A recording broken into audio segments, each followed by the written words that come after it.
السلام علیکم ورحمۃ اللہ وبرکاتہ۔ بسم اللہ الرحمن الرحیم۔ اسلامی تاریخ، مسلمانوں کو عظیم فتح کی خوشخبری۔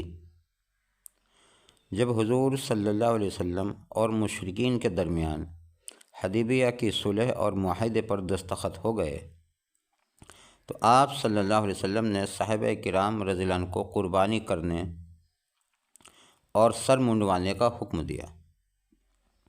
آپ صلی اللہ علیہ وسلم کا یہ حکم صحابہ کرام رضی اللہ عنہ پر بہت دشوار گزرا۔ بالآخر حضرت سلمہ رضی اللہ عنہ نے حالات کو سمجھتے ہوئے آپ صلی اللہ علیہ وسلم کو مشورہ دیا اور کہا آپ ہی سر منڈوا لیجئے۔ تو آپ صلی اللہ علیہ وسلم نے اس مشورے پر عمل کرتے ہوئے سر منڈوا لیا۔ یہ دیکھ کر صحابہ کرام رضی اللہ عنہ نے بھی اس پر عمل کیا۔ 3 روز حدیبیہ میں قیام کر کے صحابہ کرام رضی اللہ عنہ کے ساتھ واپسی کے وقت حضور صلی اللہ علیہ وسلم پر سورہ فتح کی آیت نازل ہوئی کہ ہم نے آپ صلی اللہ علیہ وسلم کو ایک کھلی ہوئی فتح عطا فرمائی ہے۔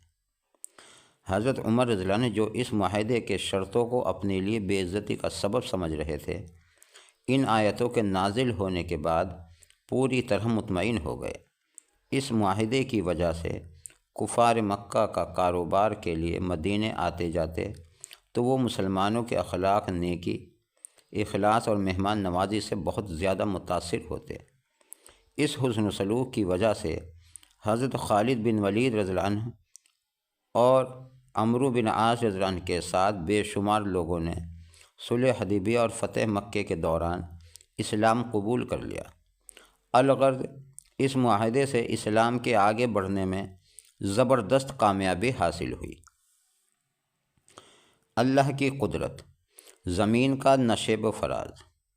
زمین کے فرش پر غور کرو، اللہ تعالیٰ نے کتنے بہترین انداز میں اس کو بچھایا ہے، جس پر اللہ کی لاکھوں مخلوق بسیرا کر رہی ہیں۔ اور پھر اللہ کی عجیب حکمت کہ اس زمینی فرش کے ایک حصے کو دوسرے حصے سے تھوڑا اونچا رکھا تھا تاکہ پانی ایک طرف سے بہہ کر دوسری طرف جا سکے اور اس طرح مخلوقات کو فائدہ اٹھانے کا موقع مل جائے اور آخر میں وہ پانی سمندر میں جا کر گر جائے۔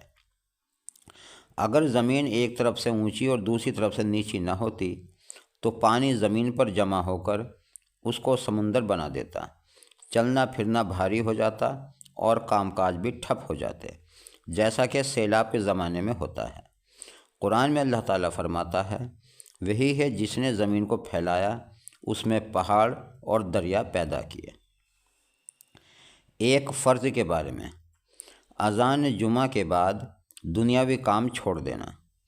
قرآن میں اللہ تعالیٰ فرماتا ہے اے ایمان والو، جمعے کے دن جب جمعے کی نماز کے لیے اذان دی جائے تو سب کے سب اللہ کے ذکر یعنی نماز کی طرف دوڑ پڑو اور خرید و فروخت چھوڑ دو، یہ تمہارے لیے بہتر ہے اگر تم جانتے ہو تو۔ ایک سنت کے بارے میں، تیز رفتاری سے چلنا۔ حضرت ابن عباس رضی اللہ عنہ بیان کرتے ہیں کہ حضور صلی اللہ علیہ وسلم جب چلتے تو چستی سے چلتے، سستی سے نہ چلتے۔ ایک اہم عمل کی فضیلت، سورہ اخلاص کا ثواب۔ نبی کریم صلی اللہ علیہ وسلم نے فرمایا جس نے قل هو اللہ احد 10 مرتبہ پڑھی، اللہ تعالیٰ اس کے لیے جنت میں ایک شاندار محل بنائے گا۔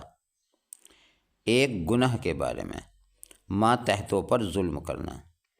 نبی کریم صلی اللہ علیہ وسلم نے فرمایا جس نے ناحق اپنے ماتحت کو مارا تو اس کی وجہ سے وہ قیامت کے دن قید کیا جائے گا۔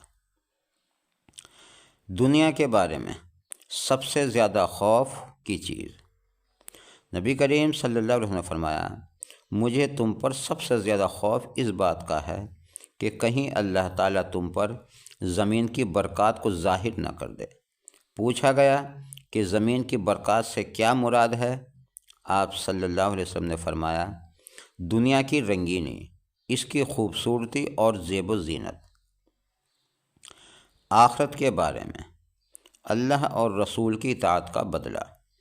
قرآن میں اللہ تعالیٰ فرماتا ہے جو شخص اللہ اور اس کے رسول کے حکم پر چلے گا تو اللہ تعالیٰ اس کو ایسے باغوں میں داخل کرے گا جن کے نیچے نہریں بہتی ہوں گی، وہ ہمیشہ ان باغوں میں رہیں گے، اور یہی بہت بڑی کامیابی ہے۔ طب نبوی سے علاج۔ حضرت خالد بن ولید رضی اللہ عنہ نے عرض کیا، اے اللہ کے رسول، مجھے ایک مکار جن پریشان کرتا ہے۔ آپ صلی اللہ علیہ وسلم نے فرمایا، یہ کلمے کہو، اعوذ بکلمات اللہ التامہ من شر علم لا یجاوزہن ولا فاجر من شر ما ذرا فی الارض ومن شر ما یخرج منہا ومن شر ما یعرج فی السماء وما ینزل منہا ومن شر کل طارق الا طارق یطرق بخیر یا رحمان۔ چنانچہ وہ صحابی رضی اللہ عنہ کہتے ہیں کہ میں نے یہ عمل کیا تو اللہ تعالیٰ نے میری وہ پریشانی ختم کر دی۔ قرآن کی نصیحت۔ قرآن میں اللہ تعالیٰ فرماتا ہے، اے ایمان والو، اللہ کی نشانیوں کی بے حرمتی نہ کرو، اور نہ حرمت والے مہینے کی، اور نہ حرم میں قربان ہونے والے جانور کی، اور نہ ان جانوروں کی جن کے گلے میں یعنی قربانی کی علامت کے پٹے پڑے ہوں، اور ان لوگوں کی بھی بے ادبی نہ کرنا جو اللہ کا فضل اور اس کی رضامندی طلب کرتے بیت اللہ جا رہے ہوں۔ یہ تھی آج کی ہماری تعلیم۔ آپ کو کیسے لگی آپ ہمیں کمنٹس کر کے ضرور بتائیں، اور بھی اسی طرح کی مزید ویڈیو دیکھنے کے لیے آپ ہمارے چینل کو سبسکرائب کریں، بیل آئیکن کی دبا دیں، اور ہماری ویڈیو ضرور دیکھا کریں۔ اپنا اور اپنوں کا خیال رکھیں، نماز پڑھتے رہیں، اور اللہ تبارک و تعالیٰ سے دعا بھی کرتے رہیں کہ اللہ تبارک و تعالیٰ ہم سب کو 5 گانا نماز پڑھنے کی توفیق عطا فرمائے۔ آمین ثم آمین۔ جزاک اللہ۔